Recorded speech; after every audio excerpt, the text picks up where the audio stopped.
오늘 제가 영광스러운 새벽동이 터울이라는 제목으로 말씀을 좀 드리도록 하겠습니다. 여러분, 우리가 살아가면서 오늘도 우리 간증을 통해서 또 말씀을 주셨고 한 것처럼 우리 모두는 이것만은 결단코 무너지면 안 된다라고 생각하는 인생의 터를 가지고 살아갑니다. 다른 건 다 양보해도 이것만은 내가 결단코 양보할 수 없다라고 생각하는 것들이 우리는 마음 가운데 그런 생각들을 가지고 살아갑니다. 어떤 분들은 그것이 건강일 수도 있겠고, 또 어떤 분들은 경제적인 문제일 수도 있겠고, 또 어떤 분들은 자녀 문제일 수도 있겠고, 다른 건 다 양보해도 내가 결단코 이것만은 양보할 수 없다. 이것이 무너지면 내 삶의 터가 송두리째 무너진다라고 생각하는, 이것만은 양보할 수 없다라고 하는 것을 가지고 우리는 누구나 인생을 살아갑니다. 그런데 우리가 인생을 살아가다 보면 정말로 뜻하지 않게 이것만은 결단코 무너지면 안 된다고 생각했던, 우리의 인생의 터라고 생각했던 것들이 무너지는 경험을 하면서 살아갑니다. 여러분, 이 사진은 여러분 한 번쯤 다 보셨음직한 사진인데, 얼마 전 튀르키예에서 지진이 일어났을 때 콘크리트 더미에 깔려서 죽어가는 딸의 손을 놓지 못하고 붙잡고 있는, 딸이 저 콘크리트 더미 사이에 깔려서 죽어가며 신음하는데 아무것도 해줄 수 없는 아버지의 절규의 이 사진은 전 세계의 모든 네티즌들의 가슴을 울렸습니다. 홍수 수색 작업을 하다가 지난 여름 해병대의 외아들을 잃은 부모, 내가 그 아들이 나의 인생의 터라고 여기며 살아갔는데 어느 날 무너지는 경험을 하는 것입니다. 여러분, 우리는 인생을 살아가면서 인생의 쓰나미와 같은 지진을 경험하면서 살아갑니다. 인생의 터가 무너지는 경험들을 수없이 많이 하고 우리 인생의 지진과 같은 일들을 우리는 경험하면서 살아갑니다. 그래서 성경 시편 11편 3절에는 짧게 우리들에게 대단히 의미심장한 질문을 던지는데, 터가 무너지면 의인이 무엇을 할 거라고 우리에게 묻습니다. 여러분이 생각하는 그 인생의 터가 무너질 때, 결단코 무너지지 않을 것 같았던 그 인생의 터가 무너질 때, 하나님을 믿는, 예수 그리스도를 의지하고 살아가는 의인이라고 말하는 우리는 무엇을 해야 합니까? 인생의 여러 가지 지진들을 우리가 경험하고 인생의 터가 무너지는 경험들을 하고 그렇습니다. 저는 오늘 이 이야기와 함께 성경에 등장하는, 구속사에 등장하는 세 번의 지진에 대한 이야기를 드리면서 마지막 우리의 인생의 터가 무너졌을 때 우리가 어떻게 살아야 하는가 하는 이야기를 좀 드리려고 합니다. 성경에 수많은 지진에 대한 이야기들이 기록되어 있어요. 예수님께서 이 모세가 시내산에 십계명을 받으러 올라갔을 때 그때 하나님의 영광이 임재합니다. 그때 하나님의 영광이, 그리스도의 영광이 임재했다라고 부조 선지자는 기록하고 있어요. 여러분, 그럴 때 지진이 일어나는 경험들이 있습니다. 성경에 수많은 지진의 경험들, 그 다음에 바알과 실라가 감옥에 들어갔을 때 그 감옥이 지진이 일어나며 옥토가 무너지는 그런 경험을 하게 됩니다.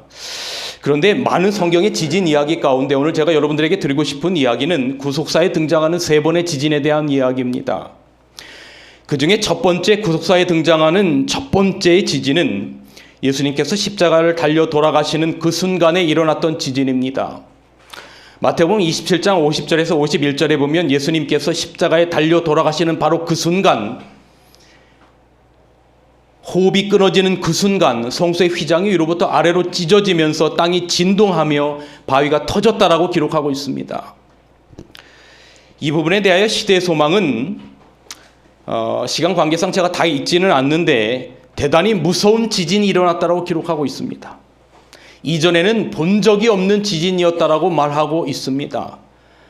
산들이 무너지고 바위들이 갈라져 터져나고 무덤이 갈라지고 시체들이 밖으로 내동댕이 쳐지는 일이 예수님께서 십자가에 달려 돌아가시면서 다 이루었다라고 하는 선언이 떨어질 때에 지진이 일어납니다. 저희 재림교회는 특별히 구속사에 대하여 대단히 잘 아는 교단입니다. 아담 하와의 범죄 이후에 인류의 살 길을 마련하기 위하여 하나님께서 창세기 3장 15절에 구속의 경륜을 발동하십니다. 여자의 후손을 우리에게 주시겠다고 약속하셨어요. 구약의 4,000년의 모든 표상들, 양 잡는 표상들이 바로 예수님의 십자가의 원형의 모습들을 지칭하고 있습니다. 그리고 그 원형이 이 땅에 오셔서 십자가에 달려 돌아가시고 인류의 모든 구속의 그런 것들이 이루어지는 바로 그 순간 예수님께서 다 이루었다고 선언할 때 갑자기 땅이 무섭게 흔들리기 시작합니다. 마치 아브라함이 아들 이삭을 죽이려 할 때 모리아산에서 그의 손을 높이 들게 될 때에 그의 칼이 높이 들고 있었던 것처럼 바로 AD 31년 유대력 1월 14일 그 갈보리 언덕에서 예수님께서 운명하시려고 하는 바로 그 순간에 예루살렘 성전에서는 아름다운 예복을 입은 제사장이 양을 잡기 위하여 칼을 높이 들고 있었던 바로 그 순간이었다고 기록합니다. 인류의 구속의 역사가 이루어지는 다 이루었다라고 하는 선언이 떨어짐과 동시에 성소의 휘장을 찢어놓고 양을 잡기 위해서 높이 들렸던 제사장의 칼은 떨어지고 양은 도망가게 됩니다. 드디어 구약 4,000년의 표상이었던 유월절 제사가 십자가의 원형을 만나면서 폐지되는 순간입니다. 이때 사용된 하나님의 도구가 바로 지진이었어요. 그런데 이 부분에 대해 시대소망은 대단히 의미심장한 이야기를 오늘 우리들에게 던지고 있는데 모든 피조세계가 그분의 음성을 알아차린다고 말합니다. 바닷물도 그분의 음성을 알아듣고 순종하고 질병과 죽음도 그분의 권능을 깨닫고 사망에서 노획물들을 그분에게 놓아주었고 태양도 그분을 알아보고 하늘을 가리우고 바위들이 그분을 알아차리고 그분이 부르짖을 때 산산조각 나고 모든 무생물계가 그분의 신성을 증거하였다. 그런데 그 다음에 그러나 다 같이 한번 읽어보겠습니다. 그러나 시작. 그러나 제사장들과 이스라엘 관원들은 하나님의 아들을 알지 못하였다. 제가 오늘날 새벽에 이 시대소망 771페이지의 말씀을 읽다가 그러나 제사장들과 이스라엘 관원은 하나님의 아들을 알지 못했다라고 하는 이 말이 저의 가슴을 짓눌렀어요. 이게 비단 2000년 전 예수님 십자가 달려 돌아가실 때 있었던 이야기가 아니라 이 이야기가 오늘 나의 이야기고 우리 모두의 이야기라고 하는 것입니다. 온 피조세계가 예수님께서 이 땅에 오늘 장로님 기도하실 때 기도하셨던 것처럼 온 피조세계가 예수님께서 그렇게 가까이 오셨다고 말하는데 그러나 예수님의 재림을 기다린다고 하는 제7일 안식을 예수 재림 교인들은 하나님의 아들을 알지 못했다라고 말하는 것 같은 것입니다.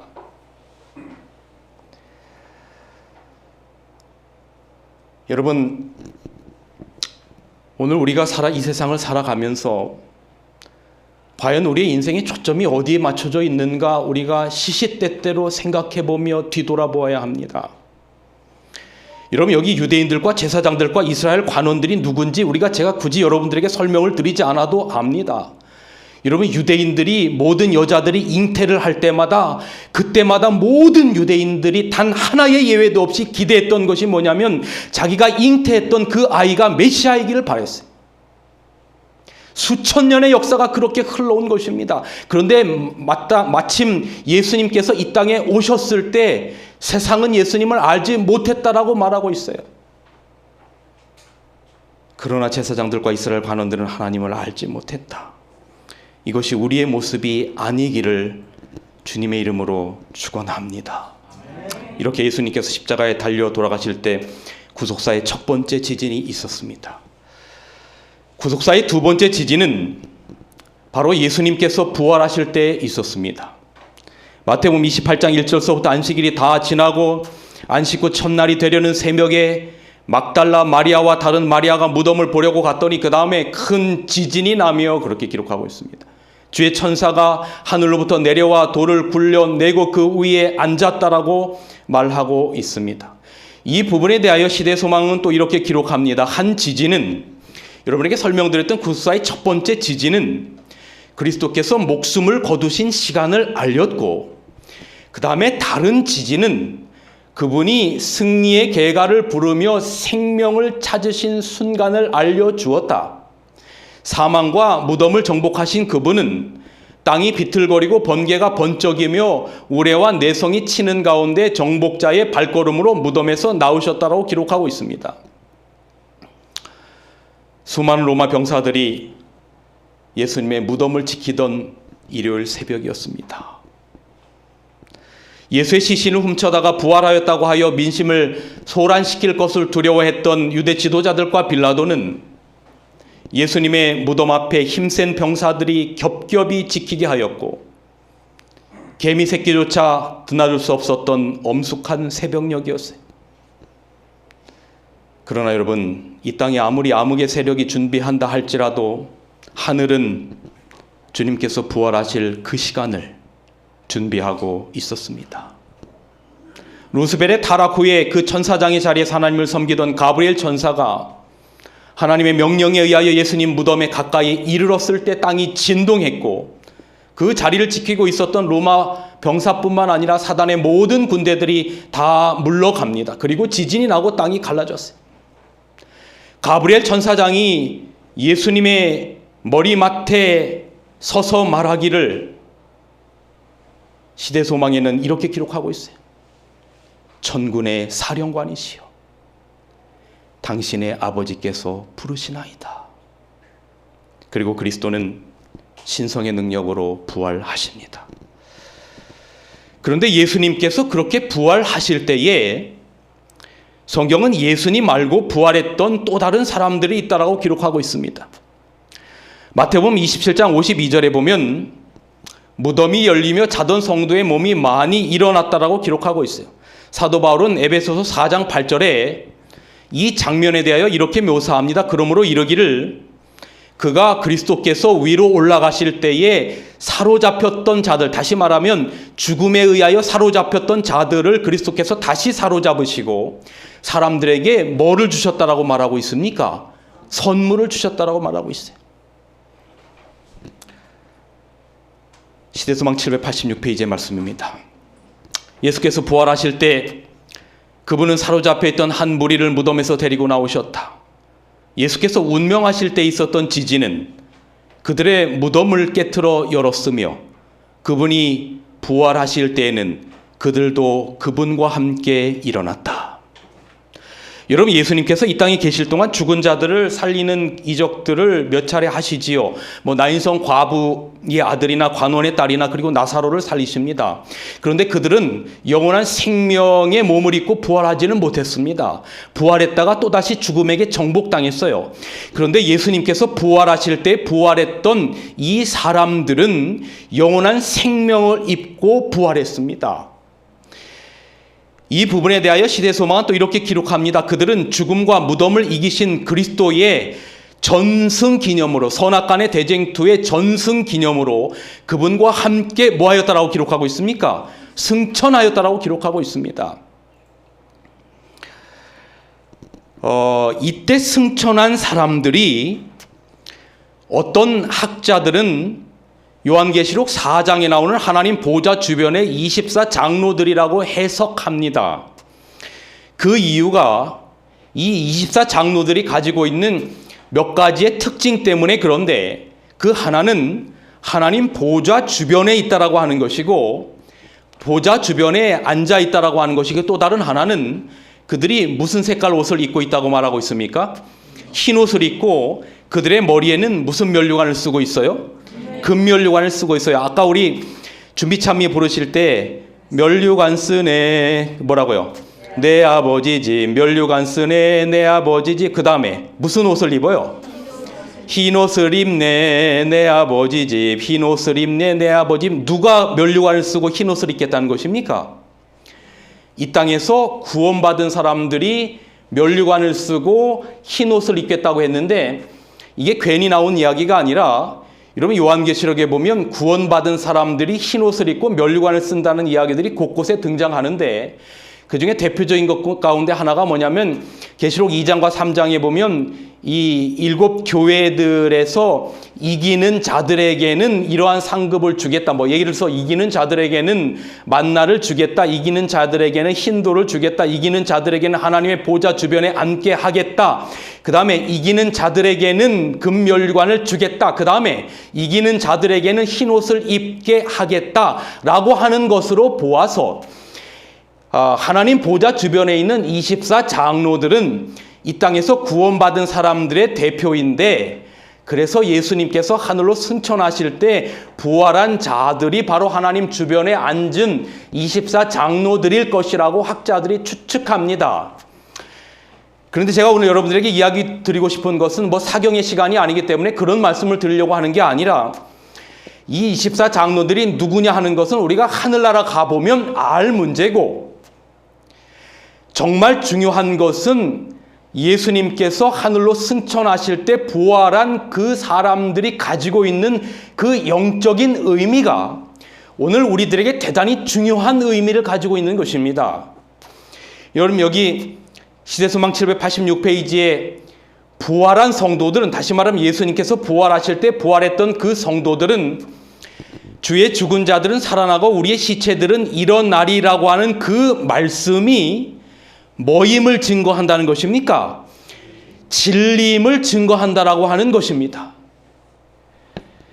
그들의 부활은 티끌에 거하는 자들아 너희는 깨어 노래하라 주의 이슬은 빛난 이슬이니 땅이 죽은 자를 내어 놓으리라고 하는 예언의 성취에 대한 확증이라고 하는 것입니다.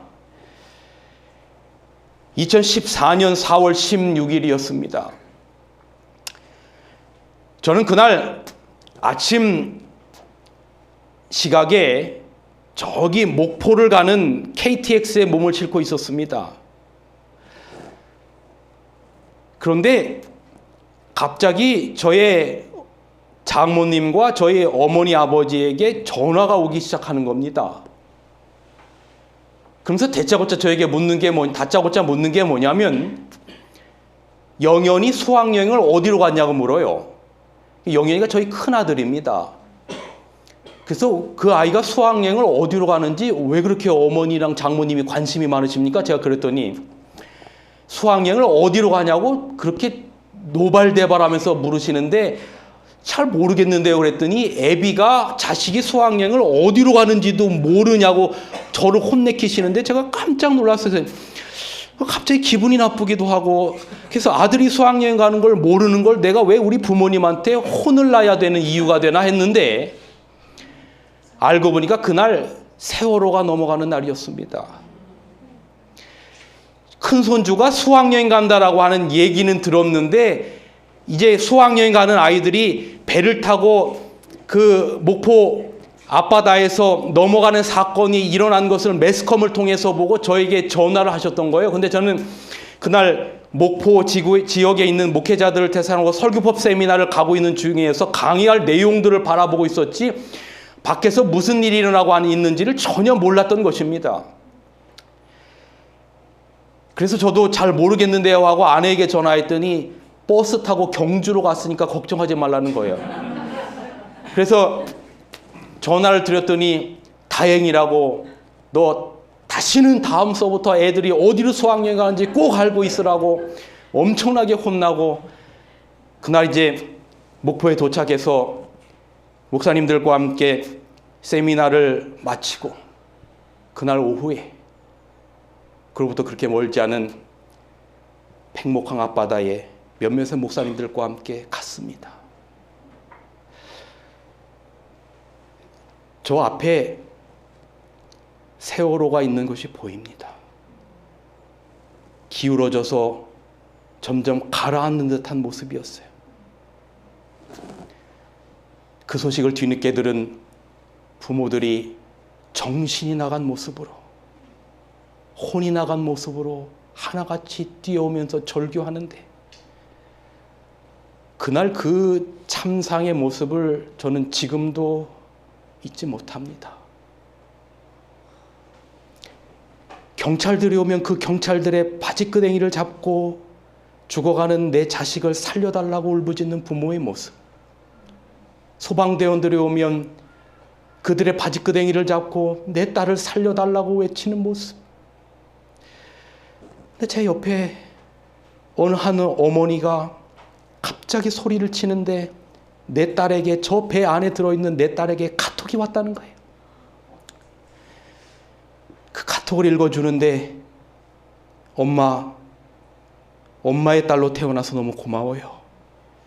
그런데 내가 있는 곳에 점점 물이 들어와서 아무래도 살지 못할 것 같아, 엄마. 엄마의 딸로 태어나서 너무 고마워. 엄마 사랑해. 여러분, 자식이 말이죠, 부모가 보이는 눈앞에서 수장되어 죽어가는데 부모가 해줄 수 있는 것이 아무것도 없는 겁니다. 단장의 고통이에요. 창자가 끊어지는 고통이에요. 그런데 그 세월호에서 죽었던 아이 가운데 하나에 저희 재림교회 아이가 있습니다. 아는 분이어서 제가 그 장례식장을 갔어요. 장례식을 치르고 마지막 유가족 인사를 하는데 그 부모님이 나와서 이런 이야기를 합니다.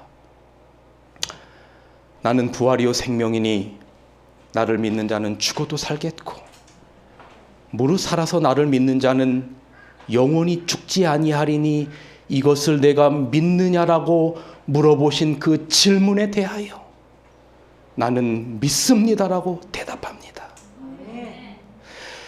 여러분, 예수님께서 십자가에서 달려 돌아가시고 부활할 때 함께 부활했던 자들은 그들이 누구냐가 중요한 것이 아니라 그 사건이 의미하는 바가 그냥 목사들이 장례식이 있을 때마다 그냥 의미 없이 내뱉는 그 어떤 소망의 말이 아니라 예수님께서 이 땅에 죽으셨다가 부활하실 때 일으켰다라고 하는 그 증거는 주의 죽은 자들이 살아나고 우리의 시체들은 일어나리라고 하는 말씀이 진리라고 하는 것을 확증하는 증표로 그들을 부활시켰다라고 말하는 것입니다.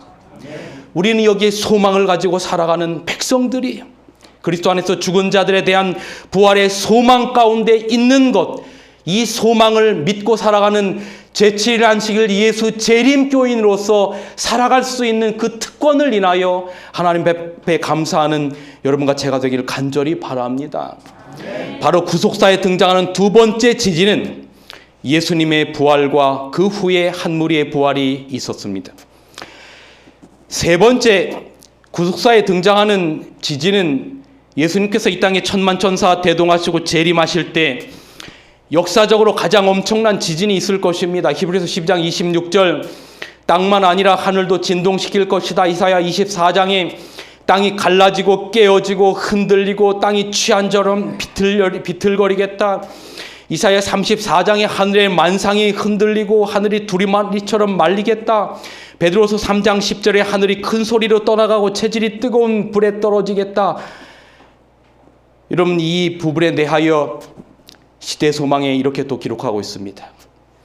아까 말씀드린 것처럼 한 지진은 그리스도께서 목숨을 거두신 시간을 알렸고, 또 다른 한 지진은 그분께서 부활하시는 시간을 알려주셨다면, 마지막 세 번째 구속사의 지진은 예수께서 다시 오실 때 땅만 아니라 하늘도 진동시킬 것이다.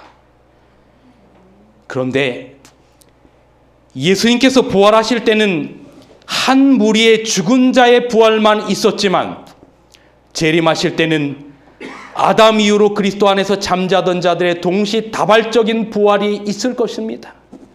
주께서 호령과 천사장의 소리와 하나님의 나팔로 친히 하늘을 쫓아 강림하시리니 아담 이후로 그리스도 안에서 죽은 자들이 먼저 일어나고, 여러분 여기 이 말씀을 보시기 바랍니다. 그리스도께서 신실한 사람들을 자신에게로 모아들이기 위하여 오실 때 마지막 나팔이 울려 퍼질 것이다. 가장 높은 산들의 꼭대기에서부터 가장 깊은 동굴의 가장 낮은 곳에 이르기까지 온 땅이 그 소리를 들을 것이다. 그리고 그들은 불멸의 몸을 입고 그들의 주님을 만나기 위하여 나올 것이다. 제가 유학을 마치고 와서 4년간 춘천중앙교회에서 목회할 때입니다. 한 조정아라고 하는 연세 많으신 집사님이 계셨는데 그분의 남편분은 도지사 출신으로 사회적으로 지위가 있던 분이었어요. 그분의 댁에 이제 발령을 받고 첫 방문을 가보니까 역대 대통령들과 찍은 사진들이 걸려있고 대통령으로부터 받은 표창들이 쭉 질비해 있는 그러한 집이었습니다. 그런데 그분은 사회적으로 지위는 있었지만 중풍이 와서 병상에 누워인 지 몇 년째 되는 그런 때 이제 제가 발령을 받았고 그 가정에 방문을 간 것입니다.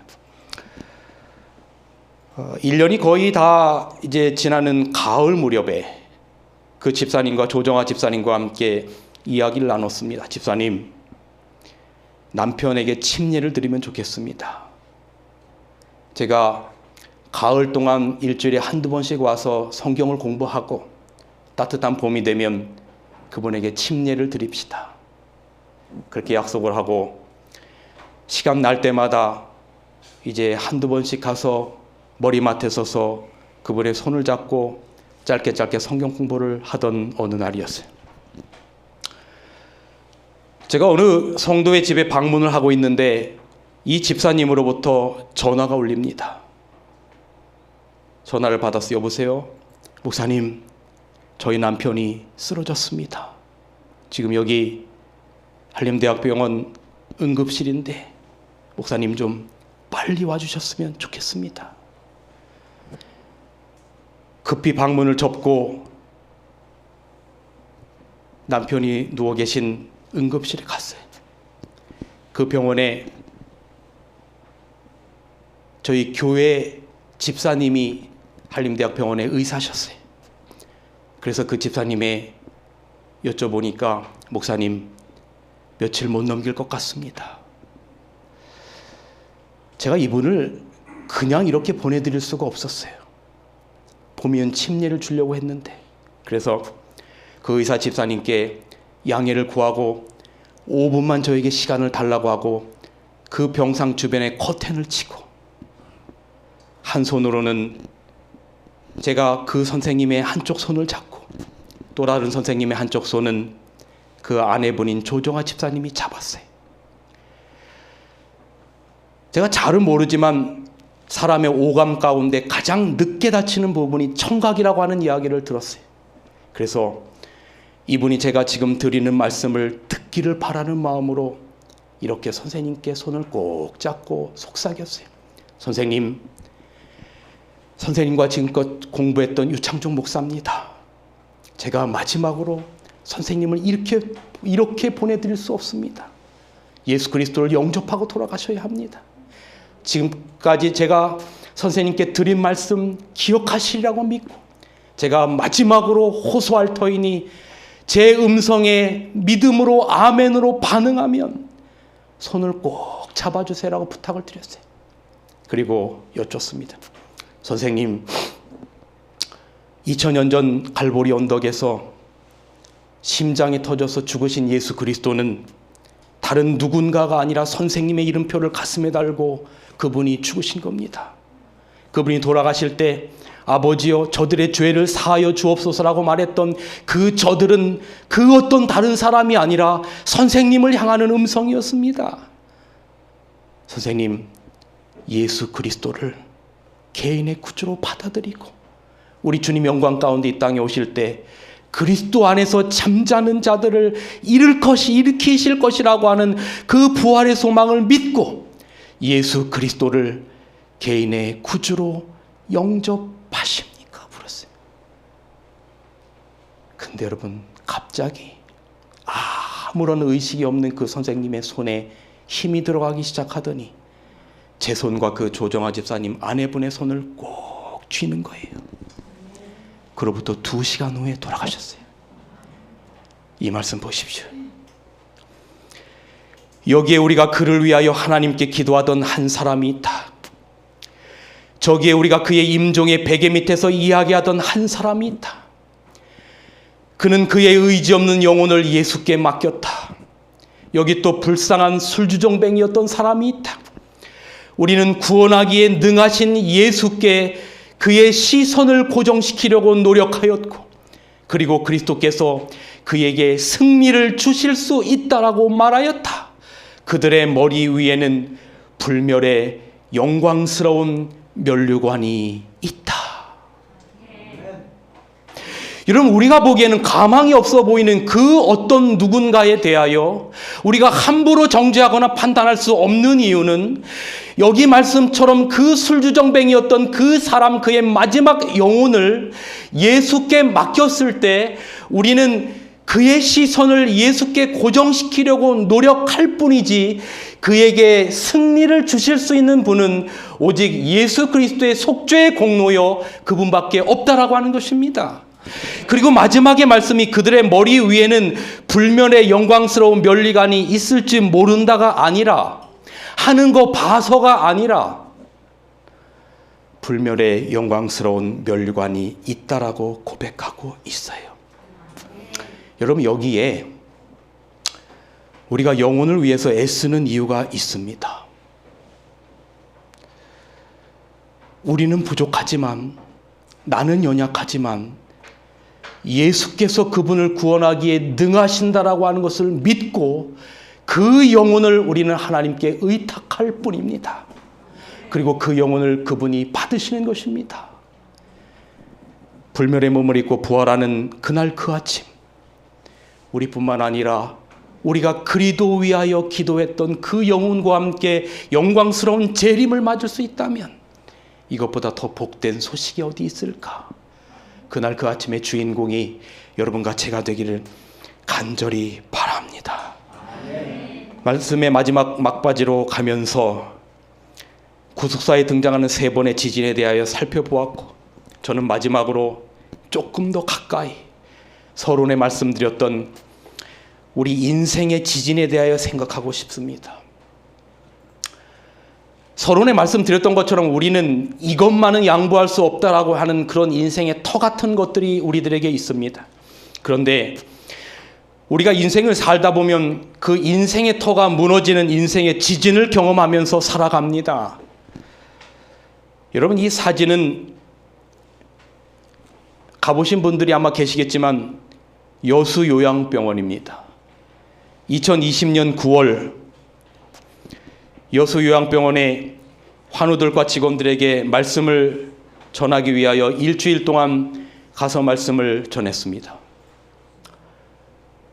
아침, 저녁, 그 다음에 오후, 저녁 하루에 3번씩 말씀을 전하는 강행군이었는데, 말씀을 전한 지 이틀 때쯤부터 한 연로한 여성분이, 목사님, 저랑 너무 병환이 심해서 예배드리러 올 수 없는 환우들의 방으로 가서 그들을 위하여 좀 기도해 주시겠습니까? 라고 부탁하셨어요. 한 95% 이상이 전부 다 암 환우들이었기 때문에 이제 그 연로하신 분의 과 함께 병상들을 방문해서 사연들을 듣고 간절히 눈물로 기도하는 시간을 가졌어요. 그런데 참 말할 수 없는 인생터가 무너진 경험을 하고 있는 분들을 정말 많이 만났습니다. 어떤 분들은 40세의 젊은 나이인데 온 몸에 암이 다 퍼졌어요. 그래서 병원에서는 더 이상 아무것도 해줄 수 없다고 해서 오신, 벌교라고 하는 곳에서 오신 어떤 한 남자분이 있었고, 그분 옆에는 시중을 들면서 아무것도 할 수 없어서 손을 꼭 잡고 눈물만 흘리던 젊은 아내가 있었어요. 그리고 또 다른 방에는 평생을 남편에게 구타와 바람핌 등 말할 수 없는 고난을 당하다가 암이 걸려서 전신에 다 퍼져서 오신 어떤 한 여성분, 또 다른 어떤 한 방에는 세상적으로는 높은 직책을 가졌지만 결국은 암으로 사형 선고를 받고 그 자리에 와 계신 나이 지긋하신 어느 한 전직 도지사분, 꽤 많은 분들과 지난 인생 동안 겪었던 인생의 지진과 같은 이야기들을 이분들이 하면서 눈시울을 붉히는데, 이분들이 저에게 하는 공통적인 이야기 가운데 하나는 뭐냐면, 목사님, 내가 왜 하나님 없이 무언가를 잡기 위해서 왜 그렇게 내 인생을 낭비하며 달려왔는지를 모르겠어요 라고 하는 하나 같은 후회의 음성이었어요. 뒤돌아보면 너무나 많은 아쉬움이 남는다는 고백이었어요. 그런 이야기를 들으면서 요한계시록 18장의 말씀이 떠올랐어요. 여러분 아시는 것처럼 계시록 18장은 바벨론이 멸망하는 이야기가 나오는데, 여러분 여기 바벨론아, 내 영혼에 탐하던 과실이 내게 떠났으며 맛있는 것들과 빛난 것들이 다 없어졌으니 사람들이 결코 이것들을 다시 보지 못하리라고 말합니다. 여러분, 내 영혼에 탐하던 과실, 이것은 비단 바벨론의 이야기뿐만 아니라 오늘 우리들의 이야기입니다. 여러분, 이 성경이 이것이 우리들의 이야기가 돼야만이 이 성경에서 주시는 복음이 진정한 복음이 되고, 이 안에 나오는 이야기가 나의 이야기가 돼야만이 그러한 죄인들을 용서하시기 위하여 십자가에서 죽으신 하나님의 아들의 이야기가 복음이 되는 것입니다. 이게 내 이야기가 아니라 어떤 장로의 이야기고, 이것이 내 이야기가 아니라 어떤 누군가가 들었으면 좋겠다는 사람의 이야기가 돼버리면, 이 복음이, 말씀이 내 삶 속에서 육신이 되는 경험이 일어나지 않습니다. 여기서 내 영혼에 탐하던 과실이 가만히 보니까 이 이야기가 다른 사람의 이야기가 아니라 바벨론의 이야기가 아니라 오늘 나의 이야기란 말이죠. 이것만은 결단코 포기할 수 없다라고 말하는 수많은 바벨론의 이야기들이 있어요. 금은 보석, 세마포, 향료, 유향, 포도주, 고운 밀가루, 소와 양이 활발한 상거래, 이런 모든 것들이 우리들의 이야기입니다. 여러분들이 여러분의 인생을 뒤를 돌아보면 무엇을 잡기 위해서 지금까지 달려오셨습니까? 돈을 벌기 위해서, 명예를 얻기 위해서, 자녀를 교육하기 위해서 여러분 지금까지 그렇게 인생을 정신없이 달려왔는데, 과연 여러분의 삶 가운데 하나님이 빠져버리면, 영원한 생명의 소망이 빠져버리면 무엇이 남는단 말입니까? 그런데 저를 방마다 데리고 다니셨던 그 연세 많으신 그분이 바로 사진에 등장하는 이 김순이라고 하는 어르신이었습니다. 그런데 이분의 이마에는 제가 처음에 갔을 때 자그마한 밴드 하나가 붙어 있었어요. 전 그것이 그저 상처가 나서 밴드를 붙였구나라고 생각했는데, 일주일의 시간이 다 지나고 마지막 안식일 예배를 끝내고 이제 식당에서 식사를 하는데, 그 당시에 원장이셨던 이학봉 목사님께서 제 앞에서 식사를 하시고, 이 김순이 어르신이 그 바로 옆에서 식사를 하셨는데, 밥을 먹는 도중에 갑자기 이학봉 목사님이 저한테 이러시는 거예요. 유 목사님, 목사님을 방마다 모시고 다녔던 이 김순이 이 어르신이 이곳에 오실 때 처음에 상태가 어땠는지 아십니까? 라고 물어요. 그래서 제가 깜짝 놀라서, 아니 이분도 환자십니까? 환자로 오신 겁니까? 그랬더니 맞다는 거예요. 저는 이분이 자원봉사자인 줄 알았어요.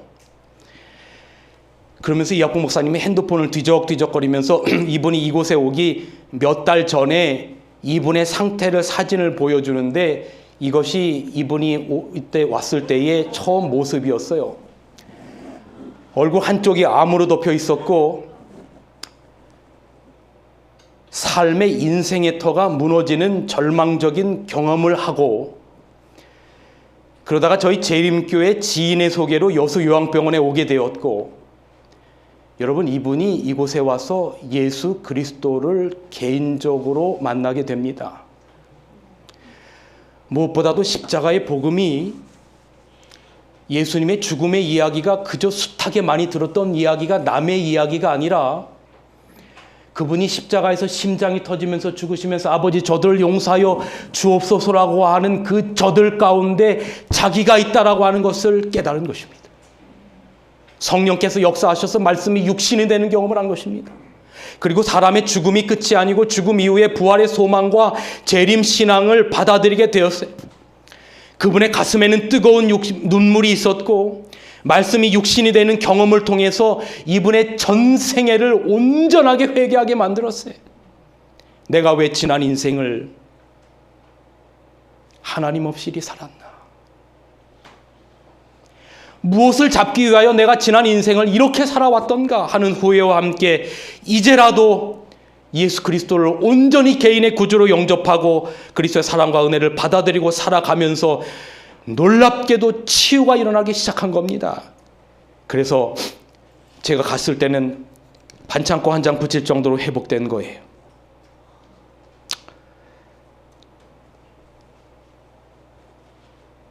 여러분, 우리 인생사에 만나는 지진과 같은 일들을 경험할 때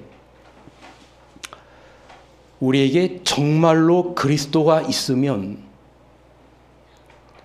오늘 우리 간증해 주신 우리 집사님 말씀처럼 정말로 나의 삶 속에 그리스도가 있으면, 아니 내 남편의 하나님 말고 내 목사님의 하나님 말고 내가 존경하는 누군가의 그리스도 말고 정말로 내 가슴에 심장이 터질 듯 감격스럽게 다가오는 그리스도가 있으면 치유가 일어나기 시작하는 겁니다. 육적인 치유뿐만 아니라 영혼의 치유가 일어나고 우리의 영혼이 소성되는 경험을 하는 것입니다. 이것이 그리스도 안에 있으면 새로운 피조물이라고 하는 사도 바울의 고백인 것입니다. 제가 식사를 마치고 병원을 떠나려고 하는데 이 어르신이 저를 쪼르르 쫓아오셨어요. 그리고 마지막에 저에게 주셨던 말씀을 저는 지금도 기억합니다. 목사님, 생명 걸고 주신 복음 목숨 걸고 만나면 그제야 신앙이 무엇인 줄 알아요. 여러분, 우리는 믿음으로 말미암은 의를 너무 잘 알죠. 우리가 구원받기 위하여 우리의 행위로 구원받을 수 없음을 알죠. 전적으로 그분의 은혜로 구원받음을 알죠. 그러나 여러분을 값없이 구원하기 위하여 그분의 값비싼 희생이 있었다는 사실을 기억해야 합니다. 그래서 우리의 신앙을 가볍게 여겨서는 안 돼요. 여러분, 제가 목회하면서 정말 가슴 아픈 게 뭐냐면 사람 사이의 문제 때문에 신앙을 떠나버리는 겁니다. 목회하면서 정말 힘든 게 뭐냐면 교인들 간의 문제 해결하는데 목사가 70%의 에너지를 다 쓴다는 겁니다. 이 에너지가 영혼을 구원하기 위하여 밖으로 나아가야 하는데 교회 안의 문제를 해결하기 위하여 목사가 진이 빠진다는 겁니다. 여러분, 생명 걸고 주신 복음을 목숨 걸고 만나야 해요. 그래야 신앙이 가벼워지지 않아요. 그래야 신앙이 무엇인 줄 알아요. 그래야 우리 신앙에 감격이 있어요. 그래야 우리의 신앙에 기쁨이 있고 그래야 우리의 신앙에 주님을 만나는 기쁨과 감격이 있는 겁니다. 그 체험 여러분과 저의 체험이 되기를 간절히 바랍니다. 이제 마지막 나팔이 울려 퍼지고 하늘 영광으로 주님 이 땅에 다시 오실 것입니다. 믿습니다. 우리는 예수를 모르는 사람도 지구 역사가 그리 오래 남지 않았다라고 다들 말합니다. 해마다 역사상 전례 없는 그런 말이 계속해서 붙고 있어요. 잠시 잠깐 이 땅에 오실 때 이 땅에 지진이 나고 하늘이 말리고 그때 동편 하늘에서 손바닥 반만한 구름이 오면서 그 구름이 점점점 환하여지고 천만 천사의 팡파레 소리와 함께 이 땅에 오실 때 여러분과 저의 이름을 호명하실 때 우리는 그 자리에 참여할 것입니다. 믿음의 눈으로 보시기 바랍니다. 이 말씀을 읽고 마칩니다. 우리는 잠자나 영원히 자지는 않으리. 영광스런 새벽동이 터오리라. 부활의 아침에 우리가 만난 후에 다시는 결코 헤어지지 않으리. 대양의 시면에서 사막의 평지에서 계곡과 산에서 셀 수 없는 무리가 다시 살아나리라. 인생을 살아가다가 지진을 경험할 수 있습니다, 여러분. 그러나 우리에게 우리를 영원한 생명을 허락하실 그리스도가 계심을 기억하며 우리가 이 땅에 살다가 잠자도 괜찮아요. 죽어도 괜찮아요. 그리스도 안에서라면 말입니다. 잠깐 이 땅에 서실 주님 맞이하는 우리 모든 성도들이 되시기를 간절히 바라면서 말씀을 줄이겠습니다.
삼절 부르겠습니다. 매일매일 나의 마음이 새로 주가 나를 사랑함을 알밀세 죽을 나를 구속하신 참된 친구 그와 만날 기쁜 나를 그리네 주님 외에 다른 친구 없네 주와 같은 친구도 없네 나를 죄악에서 구원하셨으니 그의 사랑 크셔라. 아버지 하나님, 세상 역사는 예수님의 재림이라는 사건을 두고 마치 비탈길로 흘러내리는 돌이 점점점 가속력이 붙어서 빨라지듯이 예수님의 재림이라는 사건을 두고 세상의 역사는 신속히 날아가고 있습니다. 아버지, 예수님을 그렇게 기다렸다는 유대인들과 지도자들이 피조세계가 다 알아보는데 그들만 예수님을 알아보지 못했던 것처럼 예수님의 재림을 기다린다고 그렇게 말하는 우리가 그들의 역사를 반복하지 않을까 염려가 되오니 거룩하신 아버지 하나님, 불쌍한 저희들을 불쌍히 보시고 연약히 보셔서 늘 성령 하나님 우리의 마음 가운데 임재해 주시고 주님과 늘 동행하며 살고 시대를 분별하고 말씀 가운데 감격으로 살다가 우리 주님 맞이할 수 있도록 주님 축복하여 주옵소서. 오늘 이 자리에 머리 숙인 성도들 가운데 인생의 지진을 경험하는 성도들이 있습니까? 때때로 해결할 수 없는 문제로 인하여 하나님 앞에 눈물 흘리며 베개 적시며 기도하는 주의 종들이 있습니까? 주님 그들의 이름 기억하사 그들의 어깨를 토닥여 주시고 주님으로 말미암아 힘을 얻을 수 있도록 주님 함께하여 주시옵소서. 사랑하는 옥천교회를 이 아름다운 고장에 세우셨사오니 이 교회가 주님의 뜻을 이루는 교회 되게 하옵소서. 이 교회를 지도하는 우리 김일환 목사님 하늘의 복에 복을 더하여 주사 주의 종에게 주신 귀한 말씀의 달란트를 가지고 성도들에게 목양을 할 때 더욱더 능력의 성령 역사하여 주셔서 목사님의 말씀이 정말로 살이 되고 피가 돼서 영혼들을 쪼개는 귀한 말씀이 될 수 있도록 축복하여 주시고 사모님과 그의 가정에도 함께하여 주옵소서. 사랑하는 장로님들, 교회를 위하여 평생을 헌신하며 이 교회를 지킨 주의 종들이오니 신실한 주의 종들 기억하사 하늘의 보고를 열으시고 충만한 축복과 은총으로 함께하여 주옵소서. 교회를 섬기는 집사님들, 아버지 하나님 그들의 봉사마다 정말로 축복하여 주셔서 봉사가 기쁨이 되게 하시고 교회를 위한 봉사가 또 삶을 위한 삶이 정말로 주님 뜻 안에서 이루어지는 삶과 봉사가 되게 하옵소서. 아버지 하나님, 오늘 이 자리에 참석하신 우리 귀한 또 찬양팀 축복하사 정말로 가는 발걸음마다 귀한 음성들을 통하여 하나님의 기별이 전파될 때 많은 분들이 감화받고 주님을 바라보는 찬양대가 되게 하여 주옵소서.